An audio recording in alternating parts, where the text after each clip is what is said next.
ମୁଁ ଟିକେ ବିଶ୍ରାମ କରିବାକୁ ଚାହୁଁଛି।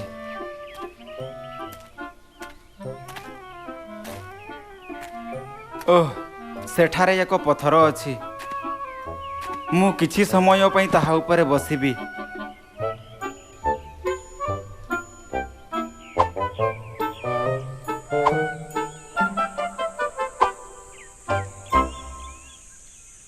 ଠିକ୍ ଅଛି, ଯେହେତୁ ଆମ୍ଭେ ସମସ୍ତେ ଏଠାରେ ଏକାଠି ହୋଇଛୁ, ସେଥିପାଇଁ ଆମ୍ଭେ ନିଜକୁ ପରିଚିତ କରିବା।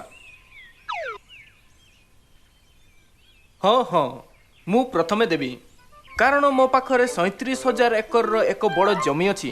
ସମସ୍ତେ ମୋତେ ଜଣେ ଧନୀ ଲୋକ ବୋଲି ଡାକନ୍ତି। ଏତିକି ହିଁ ନୁହେଁ, ମୁଁ ମୋର ସମସ୍ତ ପ୍ରକାରର ପଶୁମାନଙ୍କର ଗଣନା ମଧ୍ୟ କରିପାରିବି ନାହିଁ। ଯଦି ମୁଁ ସେମାନଙ୍କୁ ଗଣନା କରେ, ତେବେ ମୋତେ ରାତି ସାରା ଜାଗ୍ରତ ରହିବାକୁ ପଡ଼ିବ। ମୋ ପାଟିରେ ଆଘାତ ଲାଗିବ। ହା ହା ହା ହା। ତାହେଲେ ଆପଣ ପରି ଜଣେ ଧନୀ ଲୋକ କିପରି ହୋଇପାରେ ଏହି କଠିନ ପର୍ବତ ରାସ୍ତାରେ ଚାଲୁଛି? ମୁଁ ଜାଣେ, ମୁଁ ସାଧାରଣତଃ ଏହିପରି ଚାଲେ ନାହିଁ। ସେମିତି ଏହା ଏକ ଲମ୍ବା କାହାଣୀ। ଆପଣଙ୍କ ବିଷୟରେ କ'ଣ? ଆପଣ କ'ଣ କରନ୍ତି? ଆପଣଙ୍କୁ ଦେଖି ଲାଗୁଛି ଆପଣ ଦିନ ରାତି ଅଧ୍ୟୟନ କରି ରହନ୍ତି। ଆପଣ ଠିକ୍ ବୁଝିଛନ୍ତି। ମୁଁ ଜଣେ ବିଦ୍ୱାନ ଆଉ ମୁଁ ସୃଷ୍ଟି ବିଷୟରେ ଅଧ୍ୟୟନ କରୁଛି। ମୋତେ ସବୁବେଳେ ସବୁକିଛି ତର୍କସଙ୍ଗତ ଭାବରେ ବୁଝେଇବାକୁ ପଡ଼ିଥାଏ। ଅଧ୍ୟୟନ କରିବା ସମୟରେ ମୁଁ ଅନୁଭବ କଲି ଯେ ଏହି ଦୁନିଆର ସମସ୍ତ ଜିନିଷ ଯୁକ୍ତିସଙ୍ଗତ। ଆରେ ବାପରେ, ଆପଣ ଅଧ୍ୟୟନ କରିବା ଦ୍ୱାରା ଟଙ୍କା ରୋଜଗାର କରିପାରିବେ ନାହିଁ? ଆପଣ କାହିଁକି ଏପରି କ୍ଳାନ୍ତ ଜୀବନ ଯାପନ କରୁଛନ୍ତି? କେବଳ ଯେ ଆପଣଙ୍କ ପାଖରେ ବହୁତ ଟଙ୍କା ଅଛି, ଏହାର ଅର୍ଥ ଏହା ନୁହେଁ ଯେ ଆପଣ ଖୁସି ଅଛନ୍ତି।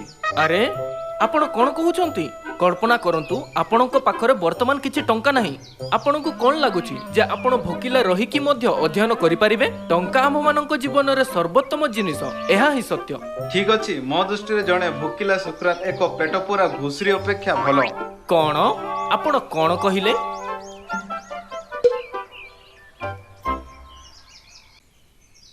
ଆଉ ଆପଣ ନିଜ ଜୀବିକା ପାଇଁ କ'ଣ କରନ୍ତି? ଆରେ ହଁ, ପ୍ରକୃତରେ ମୁଁ ଜଣେ କୃଷକ। ମୋର ଏକ ଛୋଟ ଜମି ଅଛି, ଯେଉଁଠାରେ ମୁଁ ଫୁଲ ବୃଦ୍ଧି କରେ। ଓହୋ, କ'ଣ ଆପଣ ସତରେ ଏକ ସରଳ ଚାଷ ସହିତ ଜୀବିକା ନିର୍ବାହ କରିପାରିବେ? ଈଶ୍ୱରଙ୍କୁ ଧନ୍ୟବାଦ। ପ୍ରତିବର୍ଷ ମୋର ଫୁଲ ଚାଷ ବହୁତ ଭଲ ହୁଏ, ଆଉ ମୋତେ ନିଜର ଜୀବିକା ଚଳାଇବାରେ କୌଣସି କଷ୍ଟ ହୁଏ ନାହିଁ। ରୁହନ୍ତୁ, ମୋତେ ଏହାକୁ ଠିକ୍ ଭାବରେ ବୁଝାଇବାକୁ ଦିଅନ୍ତୁ। ତେବେ ଆପଣ କହୁଛନ୍ତି ଯେ ଈଶ୍ୱର ଉଦ୍ଭିଦ ଗୁଡ଼ିକର ବୃଦ୍ଧିକୁ ନିୟନ୍ତ୍ରଣ କରନ୍ତି? ଏମିତି ନୁହେଁ, ଏହା ତ ବାର୍ଷିକ ଜଳବାୟୁ ଏବଂ ପାଗ ଅନୁଯାୟୀ ହୁଏ। ଓ ନାହିଁ, ଆପଣ ଜାଣିନାହାନ୍ତି କି ଆପଣ କେଉଁ ବିଷୟରେ କହୁଛନ୍ତି? ଫୁଲ ଏଥିପାଇଁ ଭଲରେ ବଢ଼େ କାରଣ ପରମେଶ୍ୱର ଉଚିତ ସମୟରେ ସୂର୍ଯ୍ୟ କିରଣ, ପବନ ଏବଂ ବର୍ଷାକୁ ପଠାନ୍ତି। କଳ୍ପନା କରନ୍ତୁ, ଯଦି ପରମେଶ୍ୱର ବର୍ଷା ନ ପଠାନ୍ତି, ମୁଁ ତ ବଡ଼ ଅସୁବିଧାରେ ପଡ଼ିବି। ଓ, ମୋତେ ଲାଗୁଛି ଯେ ଆପଣ ପରମେଶ୍ୱରଙ୍କ ଉପରେ ବିଶ୍ୱାସ କରନ୍ତି। ଆଚ୍ଛା, ପ୍ରକୃତରେ ମୁଁ ସେ ବିଷୟରେ ଭଲ ଭାବରେ ଜାଣିନାହିଁ। କ'ଣ? ଆପଣ କ'ଣ କହିବାକୁ ଚାହୁଁଛନ୍ତି? ବିଶ୍ୱାସ କରିବା କିମ୍ବା ବିଶ୍ୱାସ ନ କରିବା ଉଭୟ ମଧ୍ୟରୁ ଗୋଟିଏ ହୋଇପାରେ। ଠିକ୍, ଆପଣ ଜାଣନ୍ତି ଯେ ମୁଁ ପରମେଶ୍ୱରଙ୍କ ଅସ୍ତିତ୍ୱ ଉପରେ ବିଶ୍ୱାସ କରେ, କିନ୍ତୁ ମୁଁ ଏତେ ନିଶ୍ଚିତ ନୁହେଁ ଯେ ମୁଁ ପରମେଶ୍ୱରଙ୍କୁ ଜାଣେ। ଆରେ, ମୂର୍ଖ ହୁଅ ନାହିଁ। କେବଳ ପରମେଶ୍ୱରଙ୍କ ଉପରେ ବିଶ୍ୱାସ କରିବା ଯଥେଷ୍ଟ। ଆପଣ କାହିଁକି ପରମେଶ୍ୱରଙ୍କୁ ଜାଣିବାକୁ ଚାହୁଁଛନ୍ତି? ମୋର ଅର୍ଥ, କାରଣ ମୁଁ ଫୁଲ ବଢ଼ାଏ, ମୁଁ ପ୍ରାୟତଃ ସୃଷ୍ଟିର ସିଦ୍ଧାନ୍ତ ଦ୍ୱାରା ଆଶ୍ଚର୍ଯ୍ୟ ଅନୁଭବ କରେ, ଏବଂ ଏହାଦ୍ୱାରା ମୋତେ ପରମେଶ୍ୱରଙ୍କ ବିଷୟରେ ଆଉ ଅଧିକ ଆଶ୍ଚର୍ଯ୍ୟ ହୁଏ ଯେ ସମସ୍ତ ବସ୍ତୁକୁ ସୃଷ୍ଟି କରିଛନ୍ତି। ସେଠାରେ ଗଛରେ ଥିବା ସେହି ପକ୍ଷୀମାନଙ୍କୁ ଦେଖନ୍ତୁ। ଶିଶୁ ପକ୍ଷୀ ପାଖରେ ସେହି ବଡ଼ ପକ୍ଷୀ କ'ଣ? ସେମାନଙ୍କ ମଧ୍ୟରୁ ଗୋଟିଏ ନିଶ୍ଚିତ ଭାବରେ ଏକ ବାପା ପକ୍ଷୀ ଏବଂ ଅନ୍ୟଟି ନିଶ୍ଚିତ ଭାବରେ ମା ପକ୍ଷୀ। ହଁ, ଶିଶୁ ପକ୍ଷୀ ନିକଟରେ ବଡ଼ ପକ୍ଷୀ ଅବଶ୍ୟ ହିଁ ବାପା ପକ୍ଷୀ ଏବଂ ମା ପକ୍ଷୀ। ଏପରିକି ଘର ଜଗି ରହିଥିବା କୁକୁର ପାଖରେ ମଧ୍ୟ ବାପା ଏବଂ ମା ଅଛନ୍ତି। ସେହିପରି ମୋ ଜମିର ଫୁଲ ମଧ୍ୟ। ଅବଶ୍ୟ, ଏହା କିଏ ଜାଣେ ନାହିଁ? ଯଦି ଜଣେ ପିତା ଅଛନ୍ତି, ତେବେ ଜଣେ ମାତା ରହିବା ଆବଶ୍ୟକ। 5 ବର୍ଷର ପିଲା ମଧ୍ୟ ଏହା ଜାଣନ୍ତି, ହଁ ନା? ତେବେ ପରମେଶ୍ୱରଙ୍କ ବିଷୟରେ କ'ଣ? କ'ଣ ଆମ୍ଭେ ପରମେଶ୍ୱରଙ୍କୁ ପିତା ପରମେଶ୍ୱର ବୋଲି କହୁନାହୁଁ? ତେବେ ଆପଣ କହୁଛନ୍ତି ଯେ ଆମ୍ଭମାନଙ୍କ ନିକଟରେ ମାତା ପରମେଶ୍ୱର ମଧ୍ୟ ଅଛନ୍ତି? କ'ଣ ମୁଁ ଏହି ତଥ୍ୟ କି ଆମ୍ଭେ ପରମେଶ୍ୱରଙ୍କୁ ପିତା ପରମେଶ୍ୱର ବୋଲି ଡାକୁ ର ଅର୍ଥ କି ଅବଶ୍ୟ ଆମ୍ଭମାନଙ୍କ ପାଖରେ ମାତା ପରମେଶ୍ୱର ମଧ୍ୟ ଅଛନ୍ତି, ହଁ ନା? କ'ଣ ମାତା ପରମେଶ୍ୱର? କଦାପି ନୁହେଁ, ଏହା ଅସମ୍ଭବ। ମୁଁ ଅତୀତରେ ଲୋକମାନଙ୍କୁ ପିତା ପରମେଶ୍ୱରଙ୍କୁ ଡାକିବାର ଶୁଣିଛି, କିନ୍ତୁ ମୁଁ କେବେ ସେମାନଙ୍କୁ ମାତା ପରମେଶ୍ୱରଙ୍କୁ ଡାକିବାର ଶୁଣି ନାହିଁ। ନା, ମୁଁ ମଧ୍ୟ ଶୁଣି ନାହିଁ। କିନ୍ତୁ ପୁଣି କାହିଁକି ଆମ୍ଭେ ପରମେଶ୍ୱରଙ୍କୁ ପିତା ପରମେଶ୍ୱର ବୋଲି ଡାକୁ? ଏହା ଏକ ଭଲ ପ୍ରଶ୍ନ। କାହିଁକି ସେମାନେ ଏତେ ଶିରୋନାମା ମଧ୍ୟରୁ ପରମେଶ୍ୱରଙ୍କୁ ପିତା ବୋଲି ଡାକନ୍ତି? ବାସ୍ତବରେ ଯେଉଁ କାରଣରୁ ମୁଁ ପରମେଶ୍ୱରଙ୍କ ବିଷୟରେ ଭାବିବା ଆରମ୍ଭ କଲି ତାହା ଆଦି ପୁସ୍ତକରେ ଲେଖାଯାଇଥିବା ବାକ୍ୟ ହେତୁ। ସେଠାରେ ପରମେଶ୍ୱର କହୁଛନ୍ତି, ଆସ ଆମ୍ଭେମାନେ ଆପଣା ପ୍ରତିମୂର୍ତ୍ତିରେ ମନୁଷ୍ୟର ନିର୍ମାଣ କରୁ। ଆମ୍ଭେମାନେ? ମୁଁ ନୁହେଁ।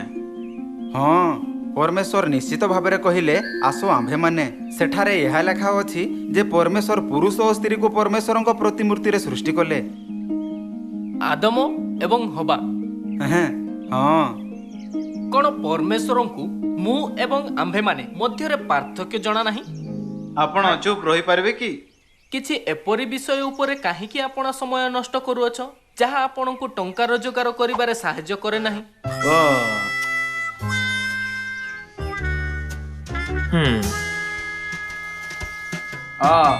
ମୋତେ ଏହିପରି ଡରାଅ ନାହିଁ। କ'ଣ ଆପଣ କିଛି ଚିନ୍ତା କଲେ? ଶୁଣ, ଆସନ୍ତୁ ଆମେ ଏହାକୁ ଯୁକ୍ତିସଙ୍ଗତ ଭାବରେ ଚିନ୍ତା କରିବା। ମୋ କଥା ଶୁଣନ୍ତୁ।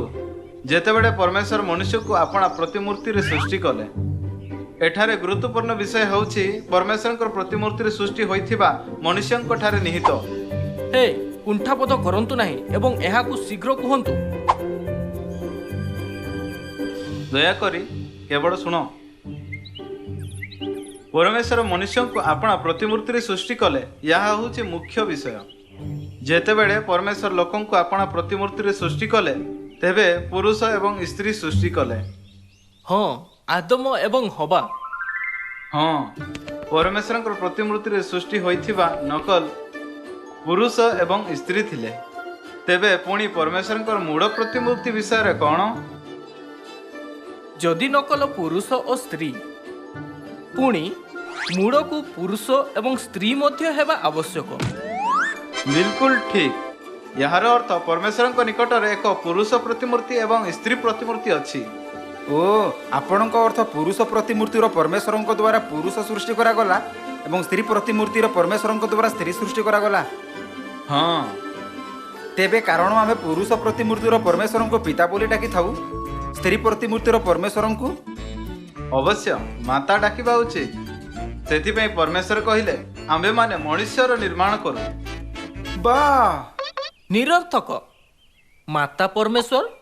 ନା ନା ନା, ଆଦୌ ନୁହେଁ। ଯଦି ମୁଁ ଏଠାରେ ରହିବି, ଆପଣ ସମସ୍ତଙ୍କ ପରି ମୁଁ ବିଚିତ୍ର ହୋଇଯିବି। ଆପଣ ତର୍କ ବିଷୟରେ କଥାବାର୍ତ୍ତା ଜାରି ରଖିପାରିବେ, କିନ୍ତୁ ମୁଁ ଯାଉଛି।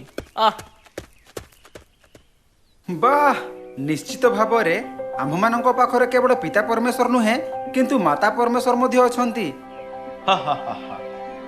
ଅବଶ୍ୟ, ଆଉ ଏହା ସତ୍ୟ।